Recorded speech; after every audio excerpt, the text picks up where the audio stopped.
Welcome to the Bringing the Human Back to Human Resources podcast, the podcast all about the delicate balance between people and business, and quite literally reconnecting the two. My name is Tracy Rubin, and I've spent nearly my entire professional career in HR. Join me as I share stories, opinions, and words of advice with you each week. Hi, everyone. Welcome back to the podcast. Thank you so much for being here for another week.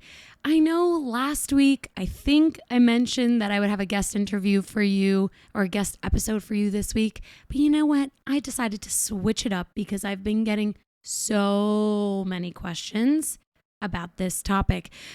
So first of all, we might not hit 30 minutes today. We're going to see how it goes. You know, it's Passover week, so I'm keeping it light. And actually, by the time this episode comes out, a ton of holidays have come and gone. So we're in the middle of Passover. Easter is coming on. Happy Easter to all of you. Ramadan is underway. So whatever holiday you celebrate, I hope that it's been meaningful and peaceful and happy and, time well spent with the people that you love. So with that, I am going to jump right into our topic for today. Actually, let me back up. I'm not going to jump right into the topic for today.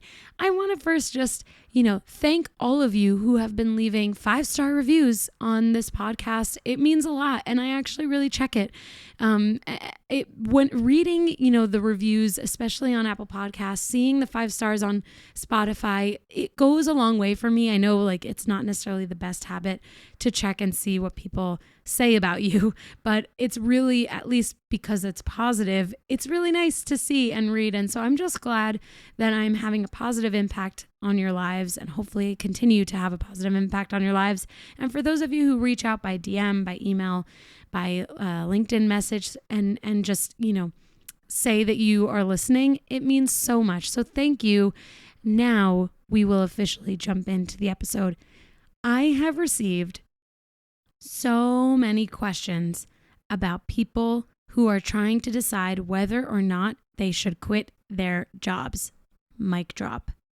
Now, there is a reason why I released last week's episode about decision making and the methodology there.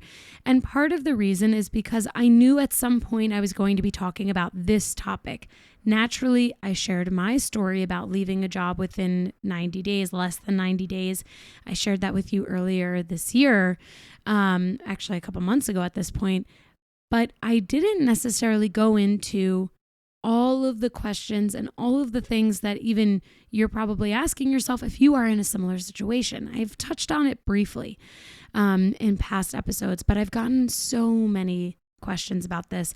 And I will say that there is a lot of press out there. The media is talking about this a lot, that the Great Resignation led to this great moment of reflection. Let's say the Great Reflection now.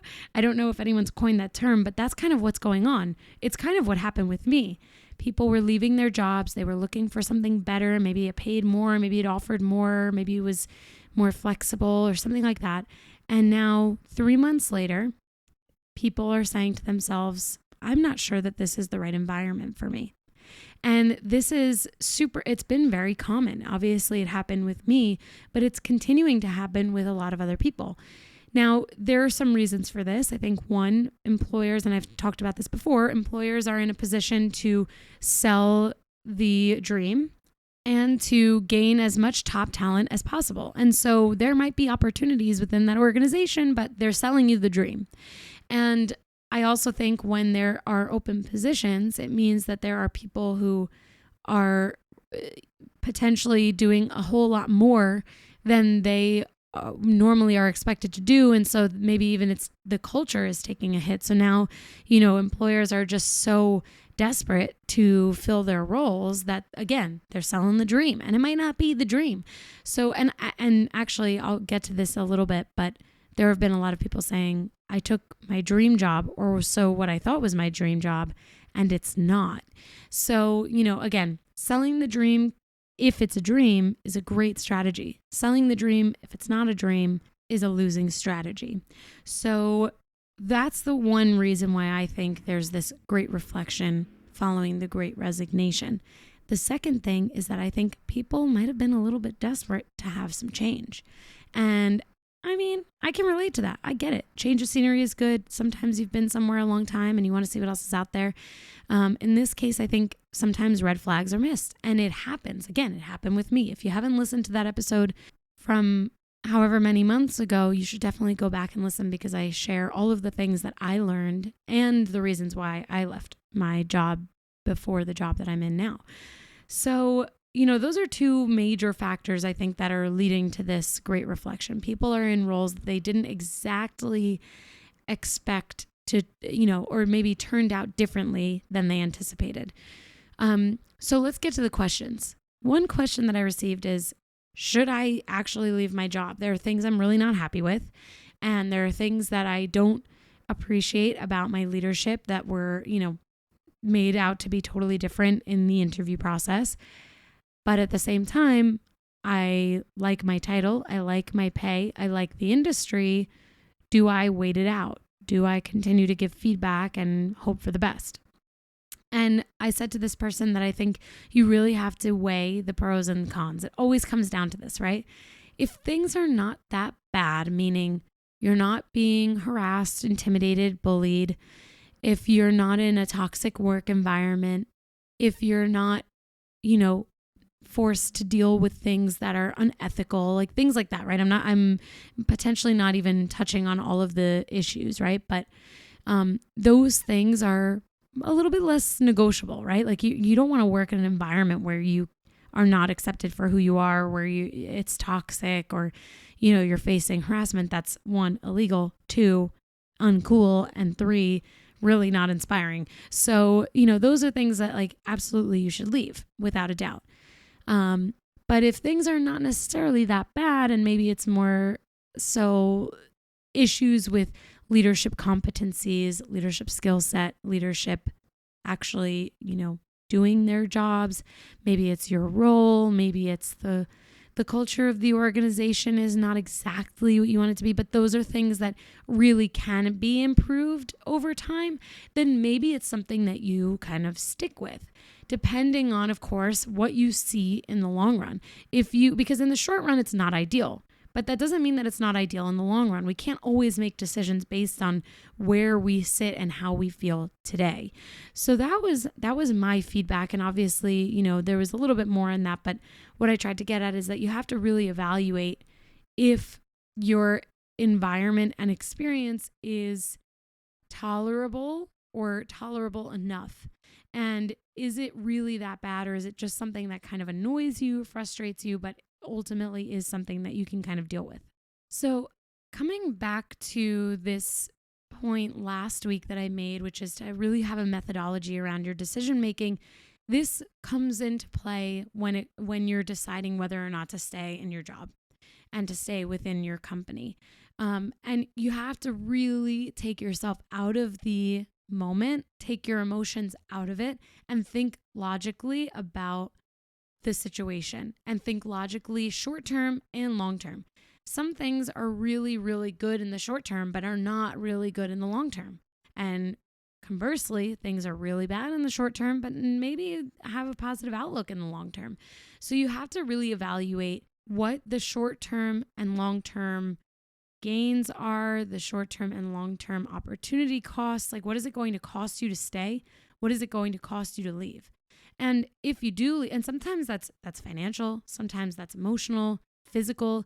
Like, if your well-being is being affected and you have put in the work to improve your situation, meaning you've given feedback, you've, shared this feeling or this experience with someone else, someone who can help, maybe an HR person, for example, or your boss, if they're not involved in the challenges, or maybe you skip a level and you go up.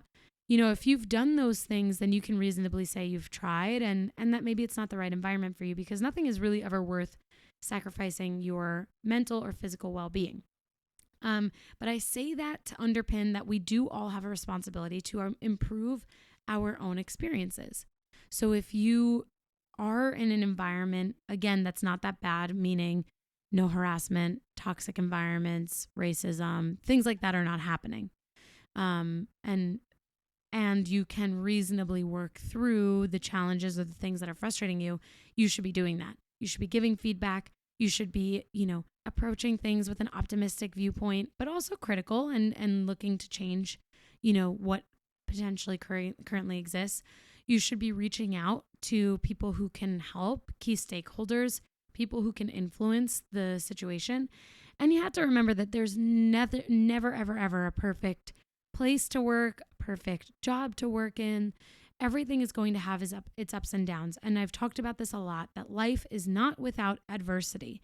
And so if you can take on the adversity within your role and see it as a growing opportunity, as a learning opportunity, then maybe it's something that is worth sticking out. If you've done all of those things and you don't see the value in sticking it out, then yes, it's probably time to look for something else. This episode is brought to you by Namely. With workforces continuing to evolve at rapid speeds, it's more important than ever to stay ahead and support the people behind your business.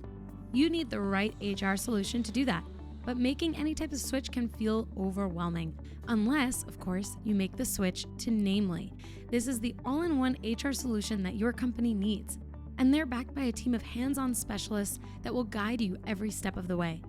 Namely helps you and your team stay connected and informed on each aspect of HR, whether you have 50 or 1,000 employees, with onboarding, performance management, payroll, and intuitive benefits enrollment, all in one connected and modern platform. Plus, your team of implementation experts makes the transition to Namely painless with best practice consulting, system configuration, training, and more. And it doesn't stop at implementation. Get ongoing dedicated support and enhanced services from experts who know your business as you continue to evolve, so your entire team can become experts themselves with the tools and services that help them succeed. Companies are built on people. Don't let either fail. Get the support you need and learn more about making the switch to Namely today by going to namely.com. Don't wait, that's namely.com. Okay, so this second question, I really felt bad for this person. They reached out to me on LinkedIn. They listened to my episode about my own decision to leave my past role. And honestly, this is I guess I'm a little surprised at how many people were in a similar or are in a similar situation that I was in. And so every time I get a message like this, which again, I've gotten a ton, I've literally received dozens of emails, messages, and DMs about this since releasing and publishing my episode. And obviously every episode is evergreen. So people might listen in 2 years from now and still respond to this. So I didn't realize, I guess, how many people were in a similar situation, but I'm actually going to read this message because I think there are some interesting things here. And I'll read to you what I said and kind of evaluate and expand on this. So this person reached out and said, I wanted to confess that I've recently started listening to your podcast. Always confess that to me. Thank you for listening. And I resonated with the episode where you discuss quitting a job in 3 months. I resonated with that episode because I've recently started a job at my dream company, but I've been feeling unmotivated by my role and the lack of training by the staff. Since I started, I haven't been trained because 2 of my supervisors have quit and there are so many changes that happened since I started. How do you deal with the loss of your dream job and dream company and basically the realizing that you need to start and build a new dream? Would it be insane to look for another job while my company is dealing with these changes? I'd appreciate your opinion on this matter because I truly feel at a loss. And I actually took a couple days to reflect on what I wanted to respond to, which I do. Sometimes I don't always respond right away. And I said, hey, thanks for your message. Thanks so much for listening to my podcast. I really appreciate it. It's so tough and I'm reading this verbatim because I kind of agree with myself on this. And I want everyone to receive this same message from me. It's so tough when you're at your dream company, but the role is a bit different than you expect it to be. Is it possible to reinvigorate your motivation or to ask for specific training opportunities since you didn't get the training you needed as a result of the turnover? I wouldn't mourn the loss just yet. Maybe first try and see if you can salvage what you have. If not, if you feel that all hope is lost, then I think the best way to get through this is to appreciate the learning opportunity and the journey. Dream companies exist because of the mission they're on, the benefits they offer, and the job that you ultimately are excited to do for them. And I would say you can create a dream company out of anything if you can find those specifics in your next role. I don't think it's insane to look for something new at all. It all depends on what will make you happy. If you're not happy now and there's no fixing what exists today, then finding something new makes total sense. I hope this helps. Please keep in touch. And, I think there was probably no better response that I honestly could have, because it is that. It's like, first of all, this is this person's dream company. And I've been there. I used to think like Google was it for me. And I was going to get to Google and that would be amazing. And for many, it's still a dream company. But I recently realized that you can make a dream company out of any company, because again, it comes down to the things that matter to you. The mission of the organization, the values of the organization, the people you're working with, the job you're doing. That's what makes a dream experience, right? Having all of those things work together harmoniously. Like I am in my dream job, in my dream company right now, because I have all of those things. It might not be where I end up. It might not be where I stay for 25 years. Who knows? It could be, right? But those things all make for a dream job and dream company. And I have learned that sometimes when we put certain companies or people on pedestals, it kind of sets us up for a little bit of disappointment potentially, because everything is always a little bit different than it seems. It could be good, could be bad, could be better, could be worse. And so I really think that that's a key takeaway from my experience, and hopefully something that this person can also take with them, in that you can really establish that dream environment wherever you are, or find that dream company, that dream job, wherever you may go. And if you get that, hold on to it. And when it's time to make a change, emulate that, right? Like try to recreate that. And then you heard that I also asked, well, like, are there things that can be changed? Because this person didn't say that they're absolutely miserable where they are or what they're doing, but rather that there are a lot of things that they didn't anticipate because there's been a lot of change and there's been turnover.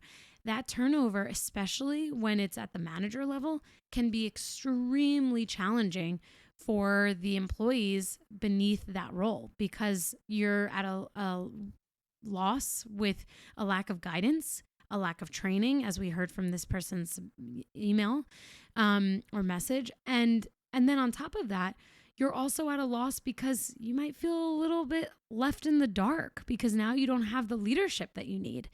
So, those things are temporary, right? Which is why I started this episode talking about the short term versus the long term, and why I said to this person, like, is this something that you can work through? Or are we just going to say that all hope is lost and it's time for something else? If this is something that that person can work through, that you can work through, if this is a similar situation to what you're experiencing, if you're listening to this, then work through it. It'll be worth it in the end, because switching jobs is a pain in the you-know-what. It is really hard to start over somewhere new and to make all of these new relationships and build trust all over again. It's exciting, it's rewarding, it's great, especially if you need something new and maybe you had no option and you were let go or terminated from your past experience. And so this is really exciting that now you have a stream of income. Like, that's awesome, right? But it is a lot of work. So if you can salvage the moment that you're in, and you can work toward the solution, make things better, contribute to the solution. Maybe it's not all falling on you, right? Again, assuming that things are not that bad, following that understanding of what bad means, and that could mean different things to everyone. But if things are not that bad, then it might be worth, putting in the work now so you don't have to switch companies and jobs. And we also know that there is a lot of transition in these companies. So while you're interviewing, a company could be fully staffed, and then by the time you join, they could be 50% turned over. I mean, you really don't know. And on the flip side of that, your existing company could be filled with people that maybe you're not really connected to, and then tomorrow they could all decide to leave. So if you're always basing your decision on someone else, you're always going to have this fluidity to the situation. If you're basing your decision on your own needs and desires and wants, then you're probably bound to have a better, more logical approach to your decision, your final decision, I should say. I thought that this episode would be helpful because of the amount of outreach that I've gotten on this topic, but also because I think it's very easy for us, especially if you're in HR, to get caught up in the emotions of things. I have been there. I'm saying this from experience because people are all coming to us with their challenges. They're coming to us with their concerns. And sometimes it's really easy to separate other people's concerns from our own. And it's really important that we do separate them because we want to have a good experience. We are also employees, and we need to make sure that we are contributing to a solution, contributing to a positive work environment and culture. And sometimes that's just a matter of remembering that you're actually happy in your role, maybe, and it's other people's concerns that are affecting you. It's why people who have a negative outlook have such an impact on a work environment. I'm sure we can all think of someone who has made our day feel heavy, has made us feel heavy emotionally because the mood has been brought down. The negativity has brought the mood down, the environment down. And those people that are very negative and complain a lot, I'm just going to be blunt about it, can have a serious impact on our happiness, even if we are happy. And we know that we're happy, it still can affect us. It's why if you are the person that we're talking about right now, you need to leave your current role. If you constantly complain and are always negative and have a negative outlook, then you are impacting people around you. And I know I've spoken about this before on the podcast, but you are part of the problem now, and you might just need to switch jobs. Maybe you're not actually in the right role or in the right company or in the right department. So that self-awareness is really important if that is you. And I'm definitely not trying to call you out, but I hope that it helps us all to reflect on our own experiences, our own journeys, and the ways in which we carry ourselves too at work. But aside from that, again, that mentality, the mentality we bring to work, positive or negative, has a major influence on the outcome of our experience and the journey through that experience to that outcome. So with that said, I hope that this information was helpful. I know it's a bit of a shorter episode, but I do think that we jam-packed the content in this one. And I really do hope that if you are in this position to make a decision one way or another, that you're taking a step back and really thinking about it clearly, logically, and thoroughly, and with a lot of intention. And also not with the same rose-colored glasses that you potentially had when you entered this particular environment or role. Really be critical of your decision one way or another. And if you have trusted mentors, partners, family members, friends, run it by them. Ask for their feedback. There's no one that is going to think about you more other than yourself than like your family or your closest friends, right? Like they're really going to want to see you succeed. Same with a mentor or, a really trusted colleague. So I encourage you to make the decision that is right for you and not to feel like you have to apologize for it. And I know that there are a lot of concerns too around gaps in time, which we can talk about at another time. But if it's the right decision for you, then it's the right decision for you, regardless of what your resume looks like or what story it tells. So with that, I hope you have a wonderful week. Thank you so much for being here again. Don't forget, you know the drill. Don't forget to rate, review, and subscribe wherever you're consuming this podcast week after week. Thank you again for listening and coming back each week on Tuesdays. And then, if there's anyone that would benefit from this episode or any of the past episodes, please feel free to share the episode with them. I hope that they enjoy. I hope you enjoy. And I'm wishing you the best week ahead until I see you again next Tuesday.